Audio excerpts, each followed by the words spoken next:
E aí, moçada e amigos do podcast Nada de Pânico, sejam bem-vindos ao novo podcast da temporada Nunca é Tarde, onde nessa temporada a gente bate um papo com pessoas que se reinventaram profissionalmente, que foram fazer algo diferente do que faziam até então, seja por prazer, diversão, necessidade ou mesmo visão empresarial, né? E você que está nos assistindo, né, pelo YouTube, fique à vontade aí de seguir a gente, tocar na campainha, né? E fazer o subscribe também, para você não perder nenhum vídeo, nenhum episódio da nossa série. E se você estiver apenas nos ouvindo, né, na sua plataforma de podcast, também nos siga, né, para estar sempre up to date aos últimos episódios. Hoje a gente conta aí com um pessoal muito legal, né, para a gente bater esse papo. A gente tem o Eduardo Conde, do Rio de Janeiro, tem o Sérgio Azevedo, do Rio de Janeiro também. Eu sou o Ricardo Mandel, que sou o host do Nada de Pânico, e temos o grande prazer de receber direto de São José dos Campos, no Vale do Paraíba, Amaury Akatauaçu. Bem, o Amaury era formado em Engenharia Elétrica pela Unicamp, tem uma longa carreira na indústria aeronáutica, tá? Especialmente na Embraer, que deram praticamente quase 20 anos de carreira lá. E hoje ele trabalha com projetos de cidades inteligentes.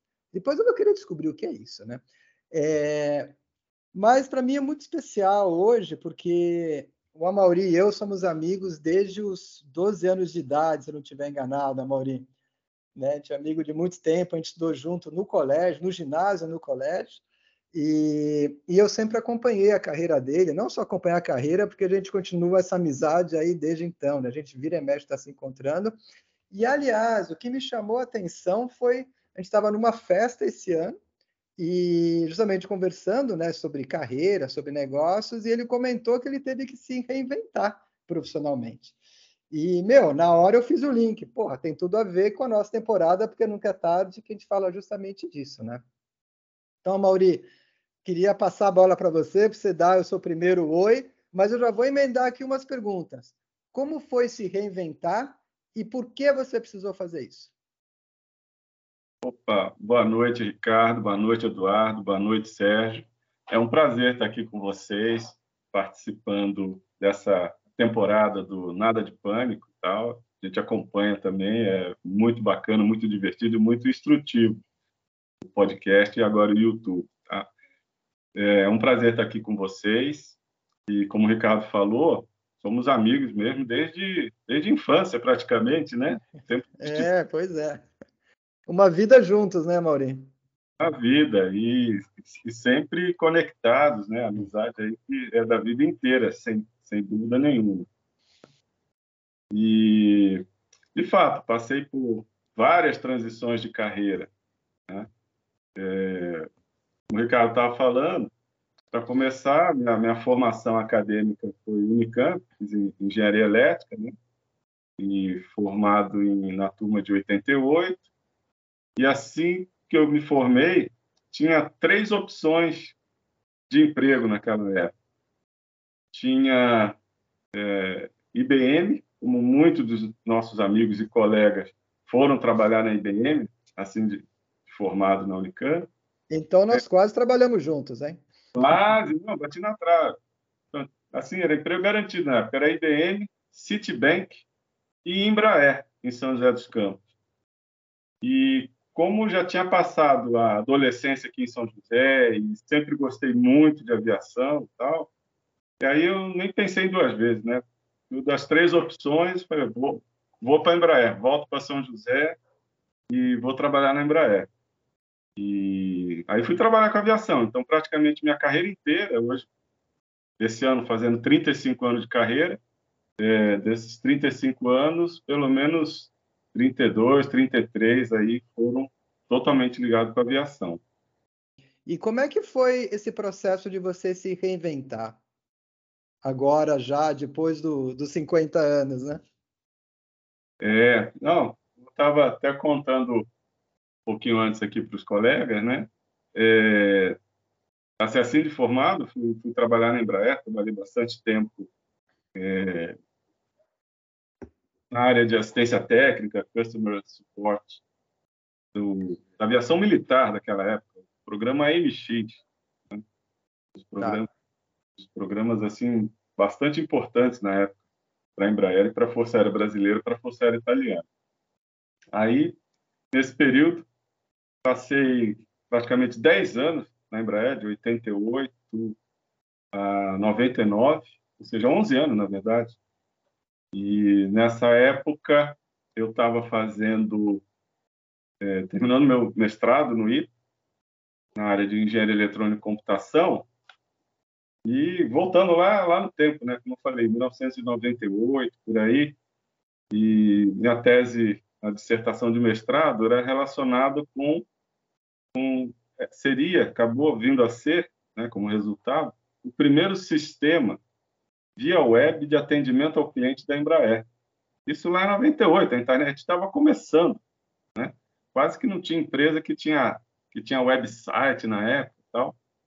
E aí esse trabalho que eu fiz, né, claro, não sozinho, né, com demais colegas da Embraer também, estava dando bastante ibope.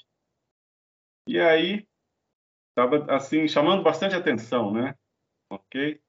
E aí fui convidado, eu era da área de assistência técnica e fui convidado a trabalhar na área do departamento de TI dentro da própria Embraer para fazer a implementação desse sistema web nos vários sites da Embraer. Ela nessa época já tinha site no Brasil, site nos Estados Unidos, na Europa, e o trabalho seria esse.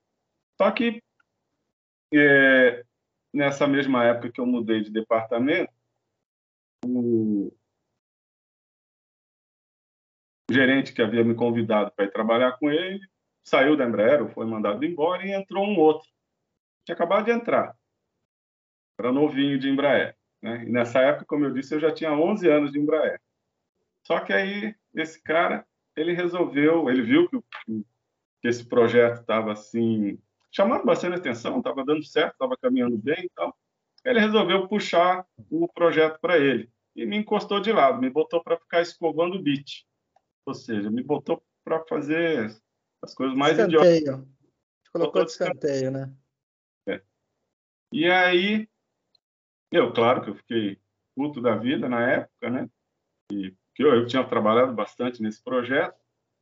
E aí acabei batendo de frente com ele e tal. E aí um belo dia, ele pegou e me chamou e disse: Maurício, você tem uma semana para procurar uma transferência interna aqui dentro da Embraer. E nessa época eu já conhecia bastante gente. Então, todos os lugares que eu ia, eu falei: nossa, Maurício, que bacana, estamos precisando de gente. Era uma época que a Embraer estava até contratando bastante gente na época. E aí eu ia nas diversas áreas, departamentos, as pessoas que eu conhecia, né? Que eu tinha bom relacionamento, e falava: pô, que bacana, vem aqui trabalhar com a gente e tal. Aí, na hora H de tentar fazer a transferência, alguma coisa ali segurava: pô, Maurício, sinto muito, não vai dar para fazer a transferência. Resumindo, a tal da uma semana expirou, aquele antigo chefe me chamou na salinha dele e falou: você está demitido.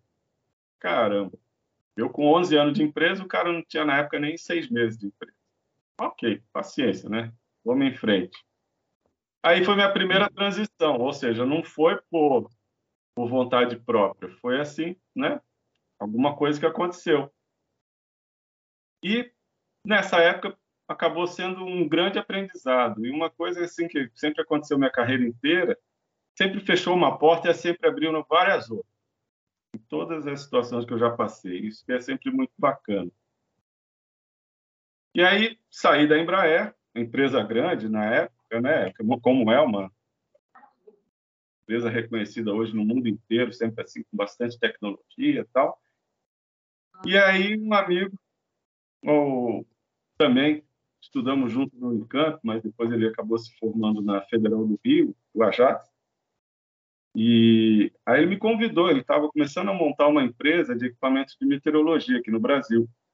Nessa época ele já morava nos Estados Unidos e queria montar a empresa no Brasil. E me convidou para isso. Então eu posso dizer que lá nos idos de 99, quando nem se falava em startup, a gente estava começando uma startup aí de bastante tecnologia, de e projeto, montagem, fabricação de equipamentos de meteorologia. Mas era uma sociedade, Amaury? Ele chegou mais para frente a me oferecer sociedade, mas acabamos não virando sócio. E como a empresa era bem pequena, né, foi um grande aprendizado de trabalhar em empresa pequena. Foi a primeira vez que eu descobri que uma empresa pequena tem exatamente os mesmos problemas de uma empresa gigante, de uma empresa grande, né? Da área de finanças, da área jurídica, da área de TI. Só que numa empresa grande, você vai no departamento do lado, alguém te ajuda a resolver, ou alguém resolve. E na empresa pequena, você olha para um lado e para o outro, não tem ninguém, é você que tem que resolver. É você, né? Então, mas é mais flexível, não é? Não é muito mais rápido, assim, não tem o processo de aprovação das coisas, tudo não funciona mais ágil numa empresa pequena? Muito mais ágil. Mas é bem complicado, porque fica todo mundo muito sobrecarregado. Mas é um super aprendizado, né? Então, nesse período que eu trabalhava nessa empresa, que chamava Squitter, que existe até hoje, ok? Então, ela existe lá desde 99 e tal. E adoro o pessoal da Squitter, somos amigos até hoje também. Mas nessa época, eu trabalhava na área de vendas, mas também trabalhava na área técnica, então eu ia visitar cliente, botava terninho, gravata, não sei o quê e tal, mas ao mesmo tempo ia para o campo ajudar a montar equipamento, fazer instalação, a gente fez várias instalações em aeroporto. Fazia de tudo, né?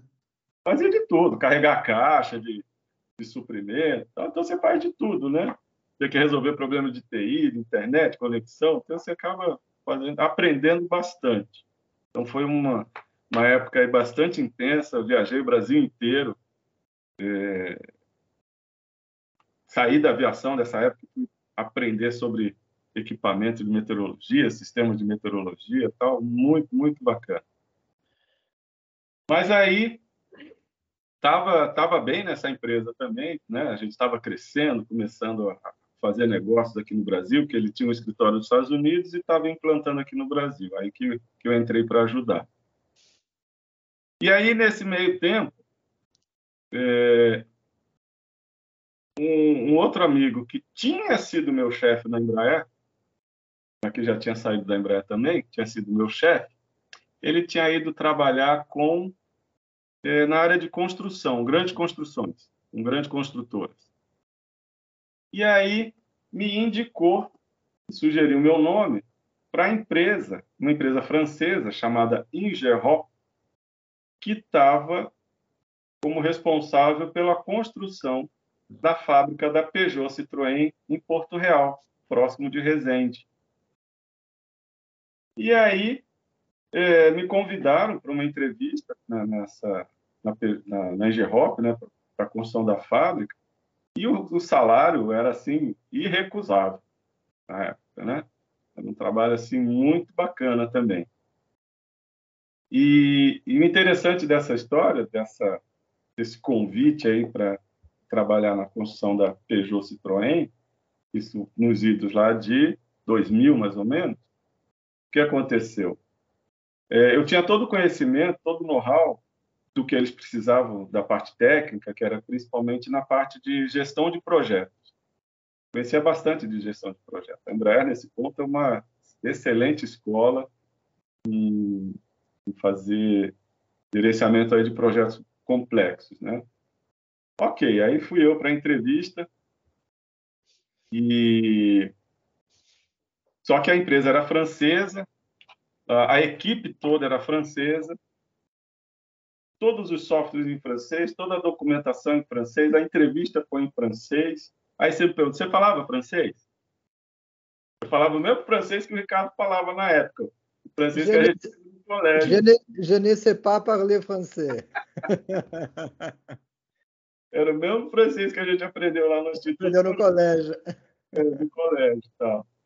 Mas aí, né, consegui me comunicar com o gerente lá que estava me entrevistando e tal, e disse para ele o seguinte, olha, a parte técnica eu garanto, realmente eu consigo fazer, e o francês não está tão bom assim, claro que não era, né? Mas eu aprendo em 3 meses. Legal, vamos em frente. E aí fui trabalhar na construção da Peugeot Citroën. E aí, claro, né, fiz um curso intensivo, pago pela empresa, curso particular de francês, e realmente aprendi lá em 3, 4 meses. Eu estava... Amaury, e nessa fase da Peugeot, na fase da construção da fábrica, quais foram as principais lições, os principais aprendizados que você teve nesse período da sua carreira? Então, não, foi um aprendizado impressionante também, mas uma historinha interessante, no dia da entrevista, né, do tempo de Embraer, do tempo da outra empresa que eu estava, né, que eu trabalhava muito na área comercial, área técnica comercial, estava acostumado a usar terninho, gravata e arrumar tudo bonitinho, né? Beleza.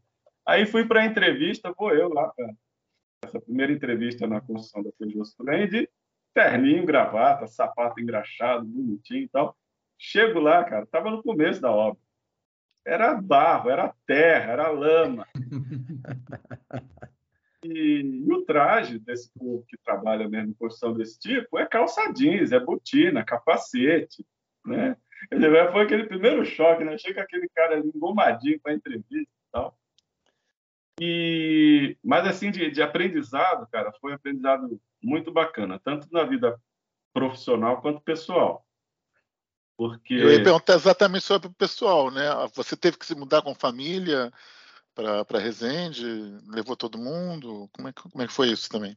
Exato. Como era um trabalho já que, a priori, eu sabia que era temporário, que era pelo tempo de construção da fábrica, né?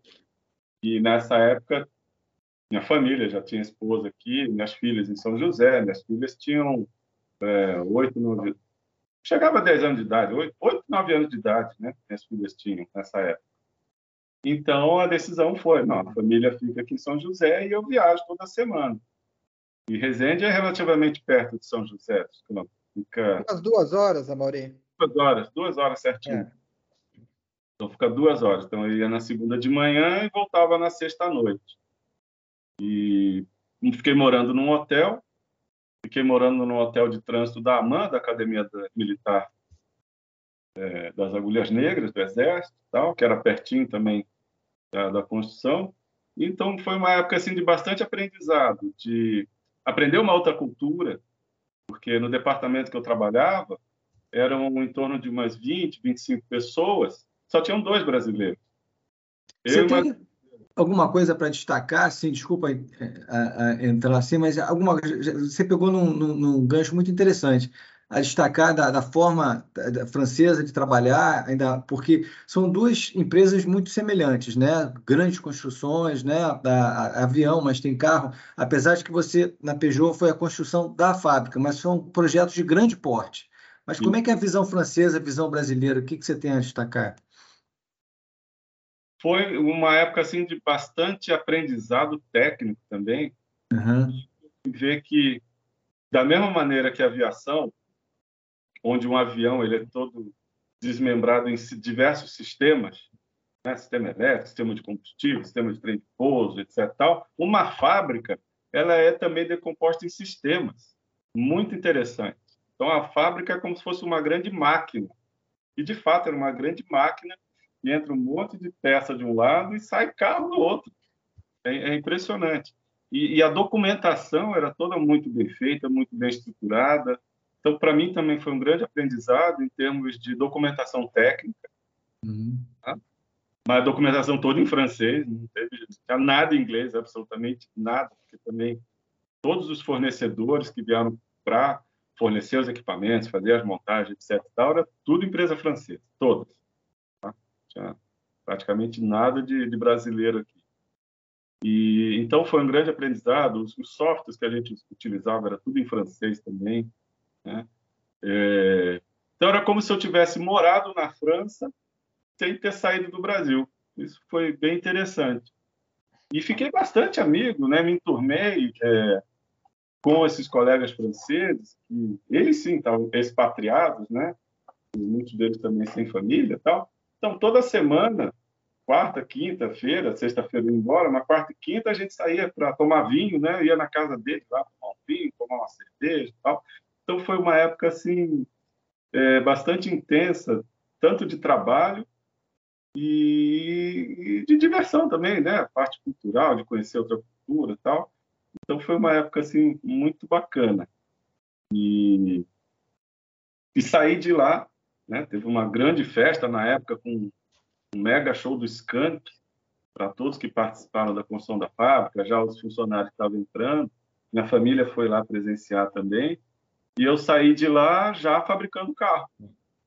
Então, fiquei lá até o fim. Saiu dirigindo um Peugeot ou não? Na época era o Peugeotzinho 207 e o Picasso. Lembro, legal. Tá. Ô, Mauri, e eu lembro que você também teve a sua fase de empreendedor, né? De ter um negócio próprio, que a gente sabe que aqui no Brasil é um desafio muito grande, né? Como é que foi essa fase na AirMod? Como é que foi essa sua experiência aí de vários anos, né? E por que você, só para completar também, por que você decidiu, você sempre acostumado ao mundo corporativo, por que você decidiu empreender? Então, antes disso, né, só para conectar as coisas, aí terminou o trabalho lá na construção da Peugeot Citroën, nessa empresa chamada Ingerro. E aí, um dia, caminhando aqui em São José, fazendo uma caminhada na rua, encontrei de novo com um grande amigo do tempo de Embraer, da minha primeira fase, e comentei com ele, estou terminando o trabalho lá na Rock e tal. E ele falou, pô, Mari, que bacana, estamos contratando, a Embraer está contratando novamente, vem trabalhar com a gente. E deu certo. Aí que eu voltei para a Embraer, para a minha segunda fase, e fiquei lá na Embraer de 2001 a 2009, mais 8, quase 9 anos de novo na Embraer. Outra fase também de bastante aprendizado, trabalhando na área da aviação militar, dos aviões de inteligência, né? Trabalhando na parte de propostas técnicas, na parte técnica das propostas. E foi uma época de muito aprendizado, muita viagem também, principalmente visitando fornecedores da Embraer nos Estados Unidos, Canadá, na Europa e tal. Então, aí que eu também comecei a adquirir uma boa bagagem aí internacional. E aí uma das coisas que, desde essa época, eu verifiquei e reafirmo até hoje é o seguinte: de toda a experiência que eu tive com empresas estrangeiras, de bastante tecnologia, tá? Desde a área automotiva e da área principalmente de aviação, eu digo o seguinte: olha, nossa engenharia aqui no Brasil, nós não devemos nada a ninguém. Tá? Em termos de qualidade técnica, de conhecimento, o Brasil, né, a nossa engenharia não deve nada a ninguém de lugar nenhum do mundo. Tá? Com certeza que aqui todo mundo muito bem qualificado também. Isso é uma coisa interessante, né, Mauri? Porque muitas vezes a gente não valoriza isso. Né? A gente sempre tem a impressão que a gente está para trás. Não. Né? E não estamos, né? Isso é uma afirmação bem importante, sim. Não, negativo. Eu afirmo isso categoricamente. E até minha carreira mais recente, eu continuei tendo bastante contato, experiência internacional, e por isso que eu digo, desde essa época lá atrás até hoje, eu reafirmo que a nossa engenharia, a nossa qualidade técnica, a gente não deve a ninguém. Tá? E aí, nesse período de Embraer, trabalhei com os aviões de inteligência, que são conhecidos aí, né? São, entre aspas, os aviões espiões, ou seja, tem muita tecnologia embarcada lá dentro, há muito software, muito equipamento, muito sistema, muito sensor. E aí, depois, dentro da Embraer mesmo desse período, aí fui trabalhar na aviação executiva também, uma área assim completamente diferente. Assim, imagino, né? Outro tipo de cliente e tal. Outro, né? Porque com a aviação militar, o cliente são as forças aéreas. É um cliente mais bruto, né?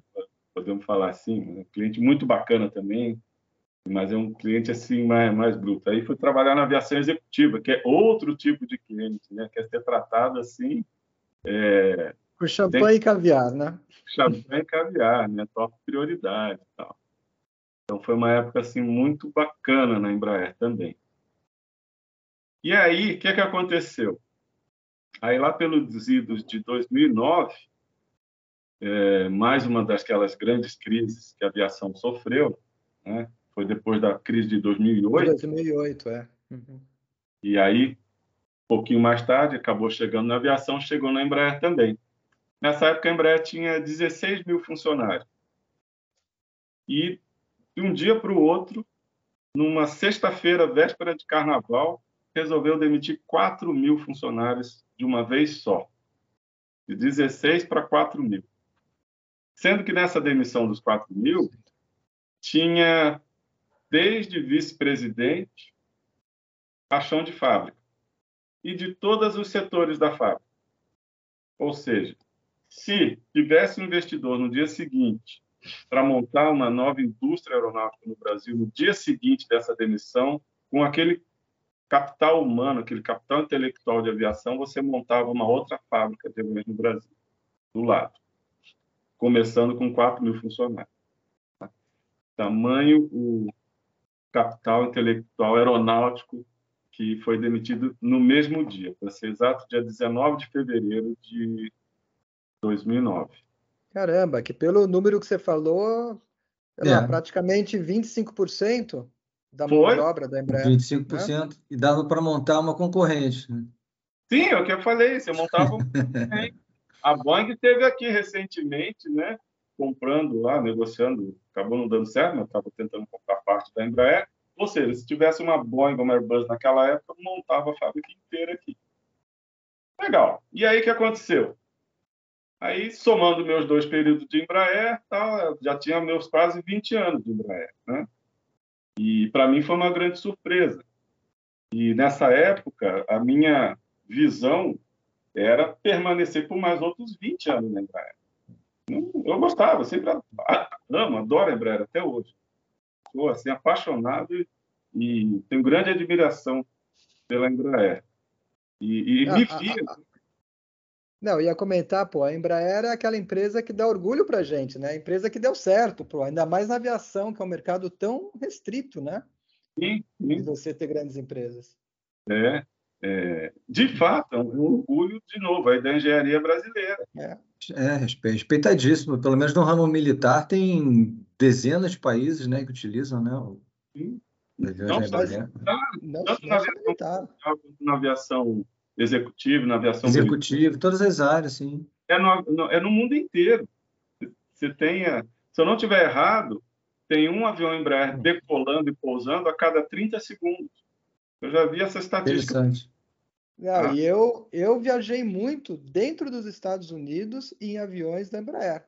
Sim. Geralmente da American Airlines, os voos internos era Embraer. Exato. Muito na Europa hoje também, nos Estados Unidos. Bom, e aí saí, né, da Embraer, como eu te falei, eu imaginava, eu gostaria de ter ficado pelo menos mais outros 20 anos lá, de tanto que eu gostava da empresa, mas ok. Acabei entrando na lista aí dos demitidos, e saí. Aí que eu pensei na vida, comecei a mandar algum currículo ou outro, né, para algumas vagas e tal. Aí vinha assim aquelas respostas do tipo, sei lá, tá super qualificado, o seu perfil não atende, ou seja, não deu muito certo mandar currículo. Mauri, desculpa a pergunta, mas nessa fase você tinha mais ou menos quantos anos? 2009 eu estava com 44. 44. Tá. Isso mesmo. 65, 44, isso mesmo. E aí, ou seja, já acumulando uma boa bagagem, uma boa experiência profissional. Tá? Já tinha uma boa experiência profissional. E aí mandei currículo e tal. Em fevereiro, finalzinho de fevereiro, passar um carnaval na praia, passou março. E aí me deu uma ideia. Falei, saber de uma coisa? Eu não vou mais procurar emprego, não. Eu vou tratar de gerar emprego. E aí, no dia 2 de abril de 2009, eu comecei a minha empresa, a AirMod. E o nome vem de Aircraft Modifications. Por quê? Porque era todo o conhecimento que eu tinha dos meus tempos de Embraer. De trabalhar com aviação, de trabalhar com engenharia aeronáutica, de trabalhar com serviço de manutenção, com serviço de modificação de aeronaves, que é um nicho assim enorme, tá? Só lembrando o seguinte, você vende um avião, mas ele vai durar pelo menos 30, às vezes 40 anos na mão de uma linha aérea ou do seu cliente. E nesse período de operação dos seus, que seja 20, 30, pelo menos 30 anos, até 30 anos, ele vai sofrendo diversas atualizações. Então, você tem tanto da parte de equipamentos aviônicos, eletrônicos, sistema de comunicação, instalação de internet, ou seja, a modificação de interiores dos aviões também, né? Aí chega uma fase que aquele avião não é mais um avião de passageiros, aí você tem que transformar esse avião para cargueiro, tá? Então, tem um nicho muito interessante, muito especializado da área de aviação, que é essa parte de o suporte pós-venda, o suporte de engenharia, de manutenção e modificação de aviões que já estão em operação por um bom período, né? Mas a sua empresa dava consultoria, Amaury? É isso? E a gente trabalhava com engenharia, consultoria e serviço. Você executava a modificação também? A gente executava, a gente fazia o projeto de engenharia, a gente executava a modificação, tá? Tudo com o quê? Com aquele capital humano, aquele capital intelectual que tinha saído da Embraer, né? Todos que foram meus funcionários foram ex-Embraer, praticamente todos, né? Todo mundo ali com muito conhecimento em aviação. E comecei a empresa aqui com sócios, né? Também eram ex-Embraer, tal. Mas na época também não se falava muito em startup, tal. E foi uma sacada de um cara que tinha sido meu sócio, chamado Anderson, que ele me falou: Amaury, tem incubadora de negócios aqui em São José, né? Porque quando você é funcionário de uma empresa durante 20 anos, praticamente, mais de 20, você manja pra caramba da aviação, da parte técnica do negócio, mas você não manja nada de abrir uma Negócios. empresa, você não manja nada de plano de negócio, de finança, RH, né? E aí ele veio com essa ideia: a gente pode começar a empresa numa incubadora. E fomos atrás da incubadora de negócio da Univap, né? Universidade do Vale do Paraíba, né? Foi uma grande sacada, porque é ali que a gente começou a aprender a trabalhar com uma empresa, né? Uma boa parte também do aprendizado, ou de poder começar uma empresa, eu aprendi lá atrás, quando eu ajudei a montar a empresa de meteorologia, a Squid, quase que 10 anos antes. Ou seja, ali eu tive o meu primeiro aprendizado, como é começar um negócio, como é ter uma empresa pequena, de tecnologia também. E aí a gente foi tomando impulso. E como a gente tinha uma boa bagagem de conhecimento técnico, aeronáutico e do próprio mercado de aviação, a gente já começou praticamente de início com um cliente internacional. Nosso primeiro cliente foi a Linhas Aéreas de Moçambique, então nosso primeiro cliente já foi internacional. A própria Embraer nos recomendava para clientes também. Em resumo, nesse tempo de Airmod, a gente atendeu como cliente a própria Embraer, atendemos forças aéreas, linhas aéreas, atendemos empresas que eram fornecedoras de equipamentos da Embraer também, e atendemos clientes nos 5 continentes, em 20 países. Uau. Nunca pensou em construir, fazer seu próprio avião, suas linhas aéreas? Sim, tivemos um projeto aí bastante interessante também de um avião mesmo, propriamente dito, tal, ok. Mas o problema é o seguinte: uma empresa pequena, na hora que você vai precisar de capital, de dinheiro, né, com investimento altíssimo para isso, né, muito complicado, bem complicado mesmo. Mas a capacidade técnica a gente tinha. Que para montar um avião você tem que ter uma fábrica, né? Sim. E o mais interessante de tudo, a gente poderia ter, né, do jeito que a gente trabalhava aqui, e em São José dos Campos tem know-how bastante grande da indústria de aviação e tem um conjunto de empresas relacionadas com aeronáutica e aviação, né? Praticamente todas elas são fornecedoras da Embraer.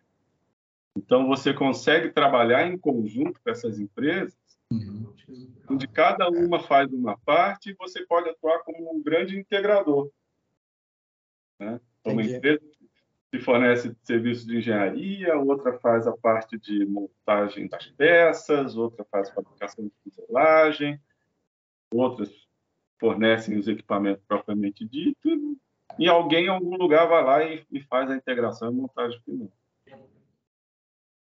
São José dos Campos tem, né, esse ecossistema, né, justamente por causa da Embraer, acaba tendo todo esse mundo em volta, né, da empresa satélite, né?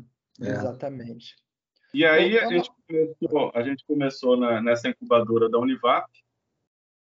Então ficamos lá em 2009, 2010. Aí graduamos, né? Uma empresa incubada, ela tem toda uma trilha aí de desenvolvimento, de conhecimento, e ela é graduada. Então, a gente graduou e aí participamos do processo seletivo e fomos para o Parque Tecnológico, que hoje chama Parque de Inovação Tecnológica, né? Que é um ambiente... Por sinal, você é o Head of Business, não é isso? Sim. Atualmente. Exato. Aí já entra no assunto que eu acho que está todo mundo aqui morrendo de curiosidade para conhecer melhor, que é a cidade inteligente. Mas acho que daqui a pouco a gente chega lá, né? Qual que é a gente chega lá. A gente chega lá. É que uma coisa vai conectando com a outra, nada para E aí fui lá para o Parque Tecnológico, né? Participamos do processo seletivo, fomos aprovados e tal. E aí tivemos nossa empresa, foi uma das primeiras a ser instalada no Parque Tecnológico, aqui em São José dos Campos, aliás, convidados aí a conhecer, tá? Que hoje é um complexo que tem congregado ali em torno de 400 empresas, assim, localmente são 150, mas fazem parte do sistema, são mais de 400 empresas das mais diversas áreas no Brasil inteiro. E no nosso campus são 5 universidades, tá? Mais esse conjunto todo de empresas. Então, ali é um local mesmo de ciência, tecnologia, inovação, empreendedorismo e tal. Então, já vou contar sobre o parque mais em detalhes. Mas aí permaneci lá de 2010 a 2019 como empresa. E aí, nesse período, a empresa teve seu desenvolvimento, sucesso, participamos de várias feiras internacionais, Inglaterra, França, Estados Unidos, Canadá, missão empresarial. Por isso que eu digo também que de tudo que eu conheci lá fora, né, das empresas de tecnologia, a gente não deve nada a ninguém. E muito trabalho, Amaury. Sem dia, sem hora, todo dia era dia de trabalho. Quando você é dono da tua empresa, você não tem sábado, domingo, feriado. Tá? O dono não, O dono não tem. Eu cheguei a ter... a empresa não chegou a crescer tanto assim, mas a gente chegou a ter, na melhor fase, em torno de uns 40 funcionários. Tá? Então, você tem a responsabilidade ali de... Com 40, todo mundo, né? 40 famílias, né? 40 famílias ali e tal. Funcionou direitinho. Foi uma época bem interessante. E por que acabou? Só que aí, o que aconteceu? Por conta de todo esse conhecimento aeronáutico e por conta de o ambiente que a gente estava, de várias empresas com bastante conhecimento aeronáutico também, eu participei na época, em 2016, 2017, eu participei de uma concorrência internacional com o governo do Egito, mais precisamente com a Força Aérea do Egito, que era para fazer o seguinte: era para transformar o avião Tucano, que é um avião projeto, né, desenvolvido pela Embraer para a Força Aérea Brasileira, um avião de treinamento, que é utilizado até hoje, tá? Em várias forças aéreas, mas é um avião de treinamento. E naquela época, no contexto do combate ao terrorismo, a Força Aérea do Egito queria que a gente transformasse aquele avião de treinamento em um avião de ataque, em um avião armado, um avião militar, uma série de sensores e totalmente armado. Tá? E a gente tinha o know-how para fazer isso.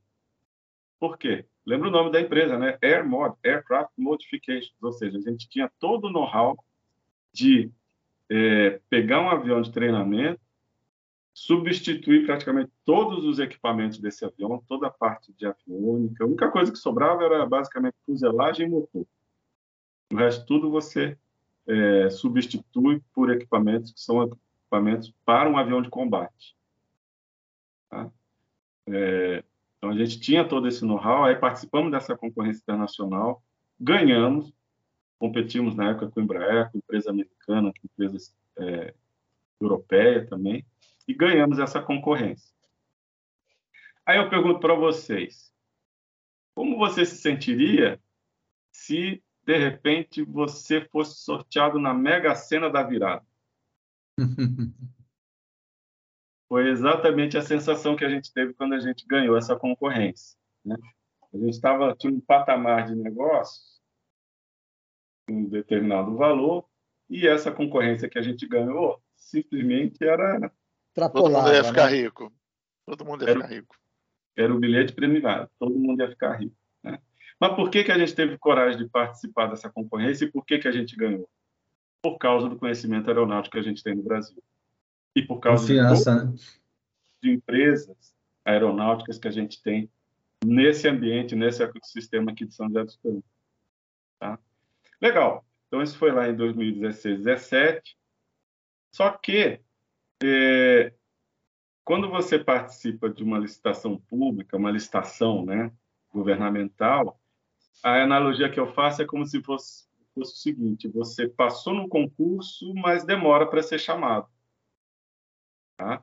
Então, uma coisa é você ser selecionado e a outra coisa é você assinar aquele contrato.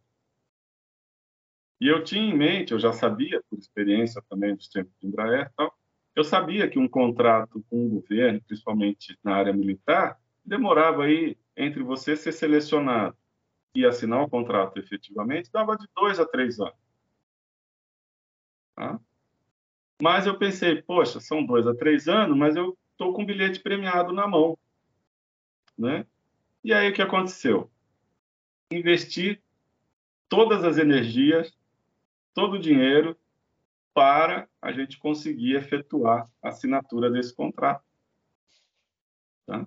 E aí o que aconteceu? A empresa pequena, tal, a gente ficou, obviamente, assim, não vou dizer deslumbrado, mas ficamos assim, totalmente empolgados, né? Totalmente envolvidos no trabalho para a gente chegar até a assinatura desse contrato. E aí a gente descuidou dos pequenos contratos. Tá? E aí o que aconteceu? Esse contrato acabou não saindo e a gente não teve renovação dos outros pequenos contratos. Tá? E aí eu vou te contar por que esse contrato não saiu.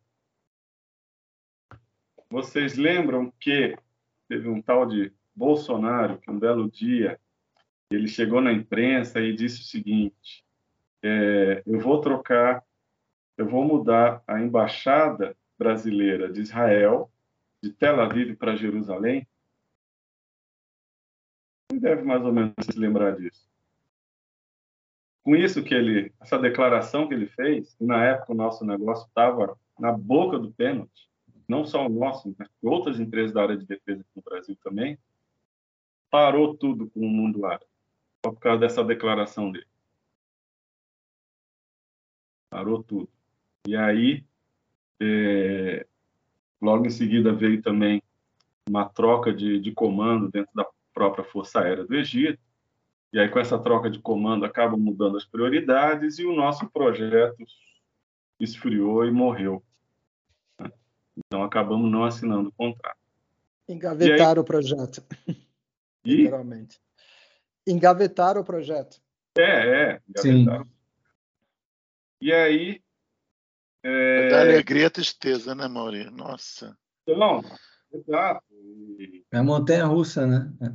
Tive todo o apoio, aqui no Brasil, eu tive todo o apoio da diretoria do Parque Tecnológico, da Prefeitura de São José, do Comando da Aeronáutica, do Ministro da Defesa do Brasil, do Embaixador do Brasil no Egito. Tá? Ou seja, esse nosso projeto estava assim como prioridade aqui no Brasil também e no Egito também estava bastante interessado, mas acabou não saindo em função disso. Só que aí eu consumi o caixa da empresa, né? A gente fez muita documentação, o anteprojeto, a gente entregou muita coisa para eles antes de assinar o contrato, até, mas aí esvaziou o caixa da empresa. Aí, quando chegou nessa altura, em torno aí de 2019, acabou o dinheiro, simplesmente acabou o dinheiro. Uma empresa não funciona sem dinheiro. De chegar na seguinte situação, a gente tinha, por exemplo, oportunidade de negócio de atender o centro de manutenção da Gol lá em Belo Horizonte, a gente não tinha dinheiro, a empresa, né, não tinha dinheiro para eu ir de São José a Belo Horizonte visitar o cliente. Ou seja, zerou, morreu por falta de oxigênio. Uma pena, né? Porque a versão militar do Tucano, que se sabe, é um sucesso mundial, né? Com certeza. Mas aí, a Força Aérea do Egito, né, com toda a documentação que a gente entregou para eles, fizeram lá uma engenharia reversa, né, que a gente não entregou o projeto, mas entregou o que deveria ser feito, né, não, e foram se meter a fazer as modificações no avião. E derrubaram o avião. Tá? E derrubaram o avião. E você não recebeu nada? Você deu seu capital intelectual para eles e não recebeu nada? Não recebemos nada. Aí eu sei que lá Nossa. Mas você falou que fracassou, né? A tentativa deles fazerem o trabalho fracassou. Eles tentaram e não conseguiram, porque tem muita tecnologia envolvida nisso, principalmente de aerodinâmica, na parte de você acoplar um determinado armamento embaixo da asa de um avião, não é simplesmente em função de peso ou dimensão, não. Você tem todo um estudo aeronáutico, todo um estudo aerodinâmico envolvido, né? E não é qualquer país que consegue fazer esses estudos também, tá? A gente faz aqui. Aí me chamaram de volta lá em 2020 para entender o que eles tinham feito de errado. Aí eu fui lá para mais uma consultoria lá, explicar, né, que na ideia aí de alguma maneira tentar retomar o projeto, mas aí acabou também não... Pelo menos dessa vez foi pago, Amaury? Foi. Consultoria? Pelo menos dessa vez foi. Entendi. Ai, pessoal, quanta história, né, que a gente E aí tá ouvindo hoje. E aí, bom, tudo isso contando, porque uma coisa vai conectando com a outra, né? Então, eu passei lá praticamente 10 anos no ambiente de parque tecnológico. Mauri, deixa eu só fazer um break agora. Já a gente fala um pouquinho disso, sobre essa sua mudança para o parque tecnológico, ok? Porque o papo está muito interessante, né? Sobre o mundo, né, da aviação de maneira geral, que você tem um conhecimento tão profundo. E eu tenho certeza, né, que o pessoal que está ouvindo está aprendendo muito, né, com a Mauri e a Catalassu.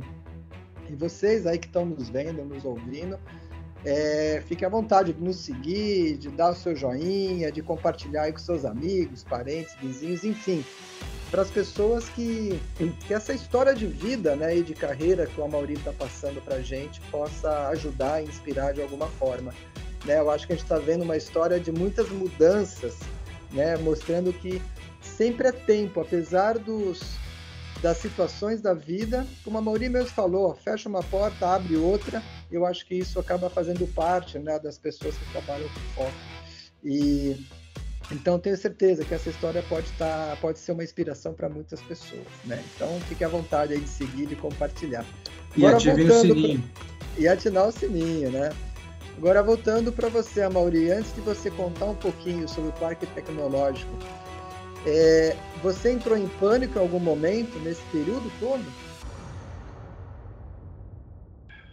Sim, com certeza. Mais do que pânico, quase em depressão, quando chegou a conclusão definitiva de que tinha que fechar a empresa, ou seja, aquele sonho, tá? Profissional, aquele sonho de fazer um projeto importantíssimo, um projeto que envolveria a minha empresa, meus colegas, meus sócios, as empresas aqui de São José que estão trabalhando conosco e tal. Ali foi um momento ali muito, muito, muito, muito difícil. Eu cheguei bem no fundo do poço. E nessa jornada, Mauri, né, que você contou, principalmente quando você estava com a empresa, como é que foi o apoio da família, dos amigos? Porque, né, encarar de montar uma empresa é um desafio muito grande, né? Como é que foi isso, esse Apoio lado? total, sempre, sempre. A família sempre me dando apoio em tudo, em todas as situações, tá? Felizmente também do aspecto mais pessoal, financeiro da família, minha esposa é funcionária pública estadual, então sempre também sempre segurou a barra também em casa, tal, né? Então desse aspecto sempre deu tudo certinho, graças a Deus. E sempre o apoio também dos amigos, né? Dos companheiros de trabalho, companheiros amigos do lado mais profissional, sempre incentivando. E aí, continuando a história, quando cheguei àquela situação de que acabou, fechou a empresa, encerra, não tem mais o que fazer e tal. Lá no Parque Tecnológico, que já frequentava lá pelo menos 10 anos, encontrei com um amigo, vou até dizer quem é, professor Zangro, professor Renato Zangro, da Universidade Anhembi Morumbi e do grupo CIT, grupo de ciência e tecnologia, né, chamado CIT. Ele já me conhecia, ele estava acompanhando a minha história, ele viu que tinha dado errado, e ele sabia que eu já tinha feito mestrado e quase doutorado no UTA também. Ele falou, pô, Mauri, eu sei que você gosta de ensinar, você gosta de dar aula? Eu gosto, adoro ensinar. Então tá bom, me dá teu currículo. Ele era, na época, pró-reitor na Universidade de Morumbi. Me dá teu currículo, vou mandar lá na universidade e vamos ver o que acontece. Cara, eu mandei o currículo para ele. Em 3 dias me chamaram na universidade para ser professor. E fui dar aula e ser professor de MBA da Universidade de Morumbi, da Escola de Negócios da MBA Morumbi. Aí dei aula em São Paulo, dei aula aqui em São José. Uma delícia. Eu adoro ensinar. Gosto Uma nova carreira, né, Mauri? Aí teve minha carreira de professor. Adorei também. E aí, também nesse meio período, tal, também em função de parque tecnológico, um amigo do tempo de Embraer, e que tinha sido meu funcionário, quando eu tinha minha empresa, o André Mole tinha sido meu funcionário, ele estava ajudando a trazer uma empresa de energia eólica aqui para São José dos Campos. E queria instalar, é uma empresa de engenharia e projeto de energia eólica, e queria instalar essa empresa no Parque Tecnológico. E ele me pediu, Mauri, faz uma consultoria aí para a gente, faz o processo seletivo, a documentação do processo seletivo para instalar essa empresa, chamada Embrevel, no Parque Tecnológico. Aí eu fui, fiz a documentação toda, defendi a apresentação lá na banca, né, de admissão lá do Parque Tecnológico, a empresa foi admitida.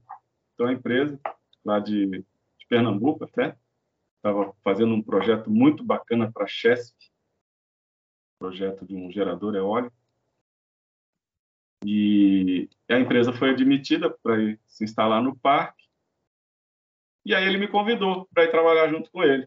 Ou seja, o cara que tinha sido meu funcionário, meu amigo e tal, me convidou para trabalhar com ele e passei a ser eu funcionário dele, né? Nessa empresa aí de engenharia, pesquisa e desenvolvimento na área de energia eólica. Estávamos desenvolvendo um gerador eólico também, muito bacana, projeto para a Chesf. E aí fiquei uma temporada nessa empresa, dentro do Parque Tecnológico, e aí, de novo, o Parque Tecnológico está sempre nessa história. Na época, quem estava como diretor-geral estava montando a área de negócios do parque e me conhecia dos tempos de ERMOD, me conhecia dos tempos de eu fazer negócio aí, de viajar o mundo inteiro, de fazer negócio internacional. parte de contratos, negociação, etc. E tal. Aí ele me convidou, estou estruturando aqui a parte do negócio do parque, você não quer vir trabalhar comigo aqui no Parque Tecnológico, na área de negócios? Eu falei, opa, uma ótima oportunidade também. Pô, tudo a ver, né? E aí estou lá desde outubro de 21. Então, ou seja, acabei de fazer 2 anos nessa área aí, dentro da área de desenvolvimento de negócios, hoje Parque de Inovação Tecnológica de São José dos Campos.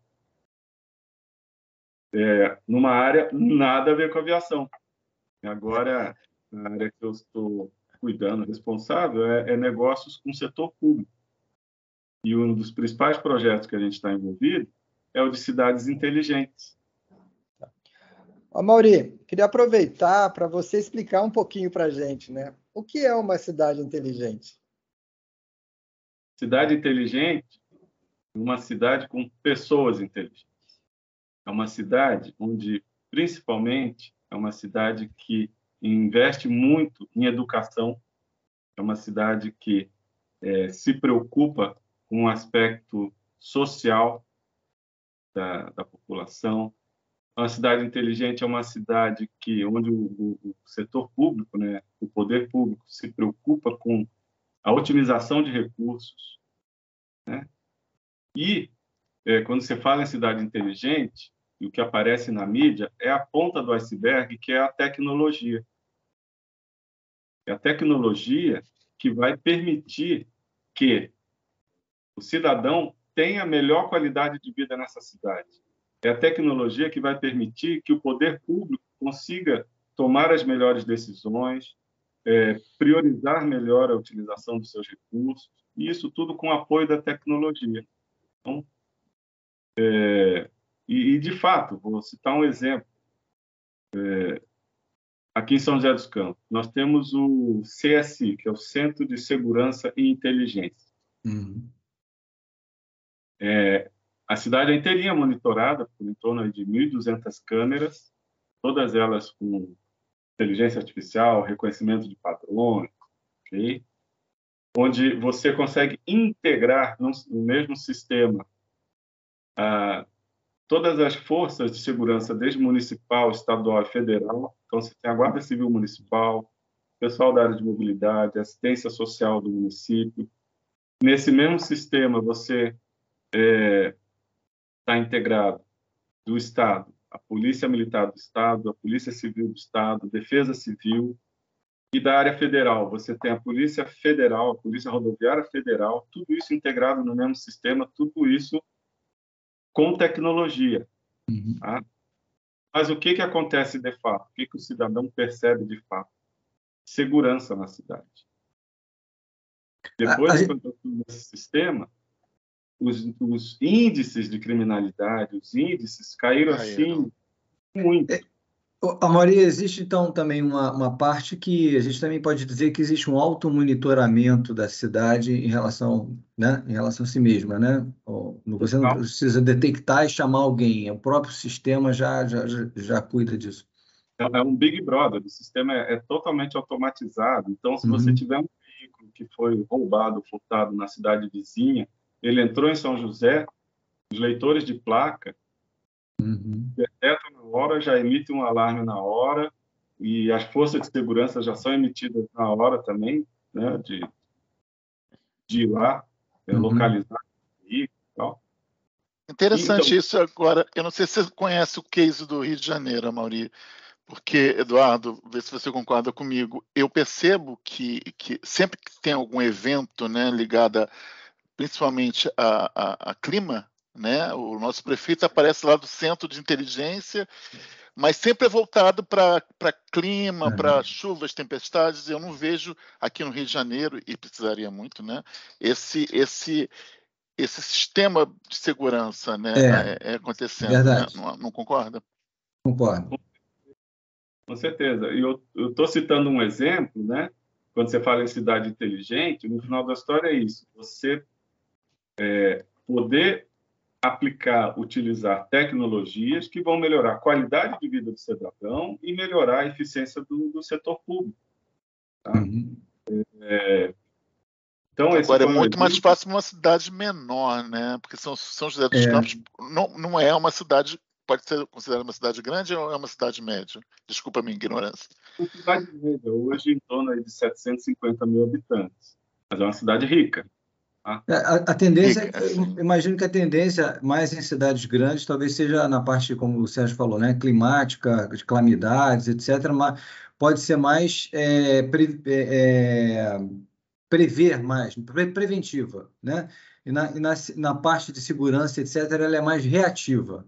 Quando ela vê alguma coisa acontecendo, aí que vai acionar, ela não consegue fazer uma análise de campo para alguma atuação preventiva. Imagina um sistema desse aqui no Rio de Janeiro, com vários morros, montanhas, enfim. E fora a geografia, exatamente. A geografia realmente é uma das mais complexas do mundo. O Amaury, deixa eu aproveitar, né, que falaram do Rio de Janeiro. Você já teve algum contato com a Prefeitura do Rio para vender algum tipo de sistema inteligente? Boa. Com o Rio de Janeiro, não exatamente. A gente está em contato com cidades aí do Rio Grande do Sul ao Amazonas. Tá? Os negócios que a gente está fazendo do Parque de Inovação Tecnológica, a gente está em contato com propostas em andamento, projetos em andamento e tal, no Brasil inteiro. E isso, cidades grandes, médias e pequenas? Desde São Paulo, capital, até uma cidade pequena, no Rio Grande do Sul, com 40 mil habitantes. Vocês estão envolvidos com sustentabilidade também? Onde é que entra aí nessa... Também. Dentro do Parque de Inovação Tecnológica, a gente tem projetos nas mais diversas áreas. Uhum. A gente tem projetos na área de saúde, na área de saneamento, na área de águas, na área de cidades inteligentes, na área de sustentabilidade. A gente está começando agora alguns projetos na área de ESG também, okay? Então, voltados também à parte social, à parte de empreendedorismo social. Então, a gente tem N projetos. E é bom esclarecer que o Parque de Inovação Tecnológica é uma iniciativa da Prefeitura de São José dos Campos, e quem executa toda a política de ciência, tecnologia, inovação, empreendedorismo da cidade é uma associação, que é o Parque de Inovação Tecnológica. Nós somos uma associação sem fins lucrativos e que prestamos serviço para, no caso, né, que eu sou responsável, para o setor público. Então, desde prefeitura, secretaria estadual, para órgãos federais também. Então, a gente presta serviço para todos eles. E também, a gente tem uma área de negócio também focada em fazer negócios com empresas. Então, a gente tem negócio, por exemplo, com a Nestlé, com a Embraer, com a General Motors, Samsung, Bayer, ou seja, N empresas, grandes empresas também. Porque aí acaba não sendo só cidade inteligente, né? Acaba abrangendo um mundo muito grande de empresas também que podem se beneficiar de tudo isso. E para ter uma ideia, Amaury, pensando, né, nesse conceito de cidade inteligente, o leque, né, de opções ou de produtos, não sei se pode se falar dessa forma, que podem ser oferecidos, né, para uma empresa ou para uma cidade, a gente está falando de mais ou menos quantas opções, né? Quantos tipos de produtos diferentes? Só para ter uma ideia, mais ou menos. Só para esclarecer, Cidade Inteligente é um dos projetos, um dos negócios que o parque faz. Com empresas, é outro tipo de negócio. Tá? Com uma empresa, normalmente, são os projetos que a gente chama de inovação aberta. Um projeto muito mais focado à parte de pesquisa, desenvolvimento e inovação. Okay? Então, com grandes empresas, são mais esses projetos de desenvolvimento tecnológico. E quando a gente fala, assim, agora voltando do assunto da cidade inteligente, você tem as possibilidades de projetos nas mais diversas áreas. Tudo que você pode pensar em atendimento ao cidadão. Por exemplo, na área de saúde, você tem N sistemas que você pode otimizar o atendimento de saúde, principalmente da saúde pública. A gente tem várias empresas dentro do próprio parque que desenvolvem sistemas e metodologias para melhorar o atendimento de saúde. Na parte de equipamentos, na parte de IoT, internet das coisas. Você pode fazer monitoramento de água, você pode fazer toda a parte de saneamento de água também, utilizando bastante tecnologia. Projetos na área de mobilidade, né? Na parte de trânsito, na própria parte de mobilidade da cidade, né? Sinais inteligentes, semáforos inteligentes, monitoramento, sensores que você instala nos diversos veículos, que vai, por exemplo, monitorando a qualidade de asfalto e assim, definir prioridades, né? Onde que você deve melhorar ou tapar o asfalto de uma cidade. Em São José dos Campos, a gente tem um sistema, todas as árvores de São José dos Campos, ela tem lá um tagzinho com QR Code, falando da saúde daquela árvore.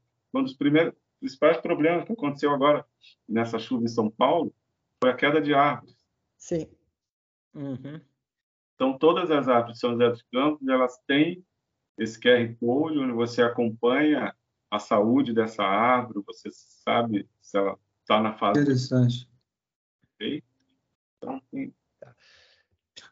daqui a pouco São José dos Campos vai estar entre as melhores cidades para se morar, né? Porque eu estou admirado com o que você realmente está falando. Eu já tinha ouvido falar de pessoas, de amigos, que é uma cidade super interessante, mas eu não sabia realmente o quanto realmente ela é desenvolvida, né?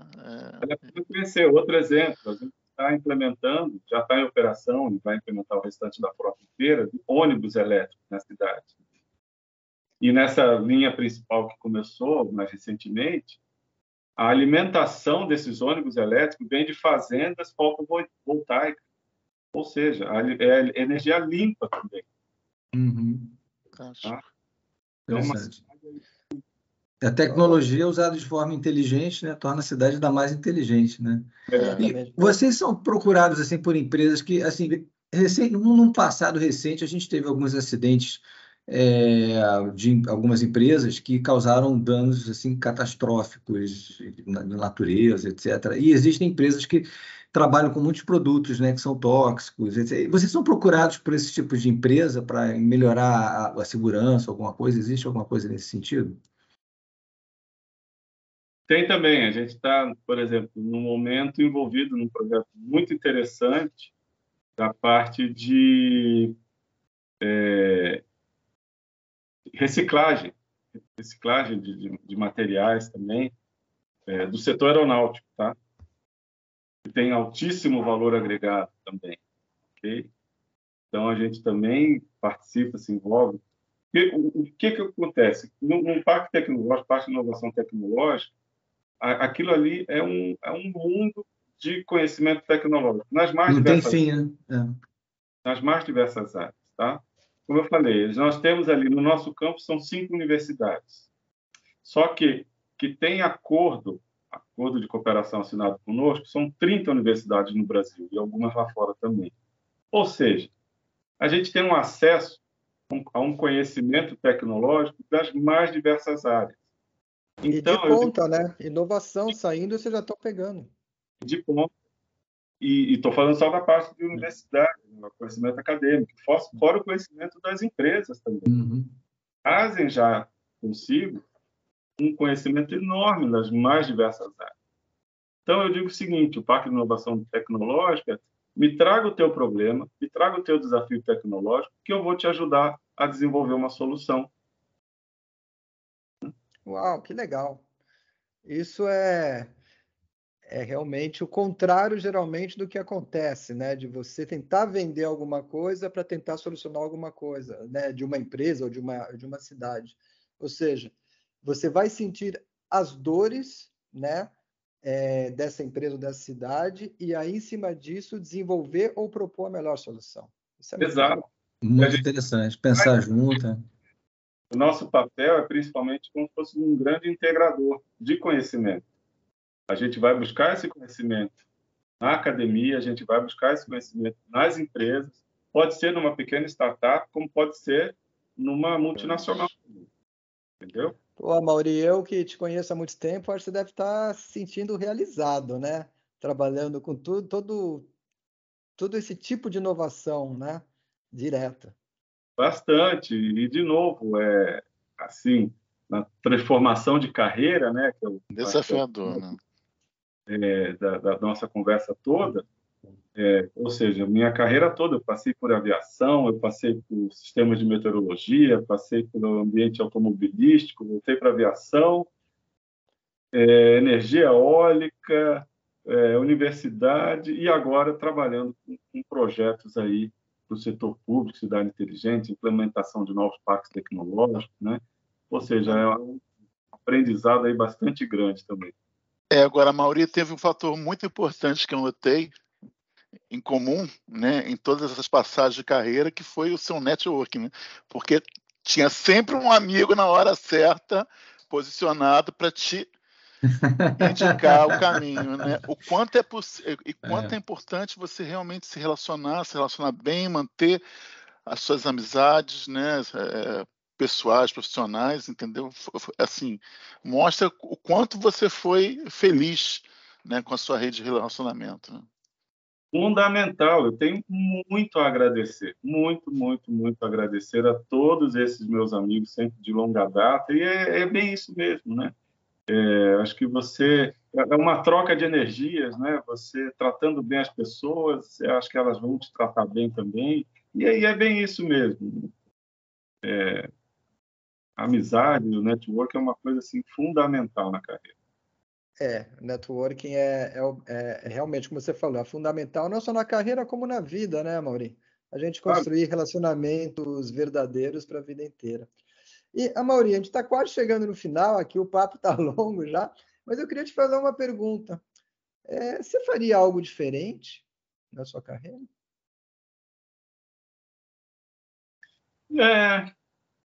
Olha que interessante. Parece que tudo foi acontecendo sem planejamento propriamente. Simplesmente foi acontecendo. Toda essa transição de carreira foi sem planejamento e eu simplesmente aceitei e sempre busquei o melhor caminho. De novo, através das minhas amizades, meus relacionamentos, que me abriram portas, eu soube aproveitar essas oportunidades. Acho que faria tudo de novo. Que Muito legal. bom. Que legal. E a Mauri, a gente, como eu falei, a gente está chegando, né, no final, mas você gostaria de passar aí uma mensagem final aí para os nossos ouvintes, para a galera que está vendo, e também fica à vontade aí de colocar eventualmente suas mídias sociais, contatos, enfim, para quem quiser entrar em contato com você. Bacana. Muito gostosa essa conversa, esse papo, me fez viajar no tempo, né? Praticamente mais de 30 anos aí, lembranças. E acho que como mensagem é sempre ter uma postura positiva. Qualquer situação que acontecer na vida, sempre ter a postura positiva, sempre acreditar que vai dar certo, sempre batalhar para que as coisas aconteçam e que dê sempre tudo certo. Eu acho que o fundamental é isso, ter sempre essa postura muito positiva e muita resiliência também. Várias situações, as coisas não são fáceis, é importantíssimo ter a resiliência, você ter a sua família do teu lado o tempo todo, você ter amigos com quem contar sempre o tempo todo também, isso que faz te mover e ir sempre em frente também. Que legal, Mauri. Show de bola. Queria agradecer muito aí o teu tempo e você abrir, né, na verdade, a sua vida profissional. Muitas vezes não é fácil, né, porque, como você colocou, não são apenas de bons momentos, né? Tem muitos ups and downs, né, que a gente acaba tendo que passar e eu agradeço muito você ter exposto tudo isso, né? Tenho certeza que de alguma forma isso pode servir de inspiração e incentivar outras pessoas também, né? E agradecer muito o Sérgio, né? O Sérgio Azevedo, o Eduardo Conde, né? Que participaram aí desse papo, dessa conversa, enfim. Acho que a gente aprendeu muito hoje, né? Um monte sobre tecnologia e eu acho que tem essa lição muito grande de networking, né? Como foi bem levantado pelo Sérgio. E eu queria lembrar, né? Demais, né? que o Nada de Pânico ele é produzido por um grupo de profissionais sêniores do mercado, justamente mostrando, ou querendo mostrar, né, que não existe um limite de idade para você aprender, para você ensinar, para você ir atrás de novos desafios, ir atrás dos seus sonhos, enfim. O mundo está aí sempre para a gente ir atrás e realizar alguma coisa, né? E aí, assim terminamos, né, o episódio de hoje com a Mauri Catalassu. E fique à vontade de seguir a gente aí nas mídias sociais, no Instagram, a gente tem o Nada de Pânico Team, a gente tem no LinkedIn a nossa página também, tá? E terminamos aí, né, dando um grande abraço aí para todos, e vamos de nunca é tarde, afinal a vida ela é repleta de oportunidades. Então, tchau pessoal, uma boa noite a todos. Boa noite, um abraço.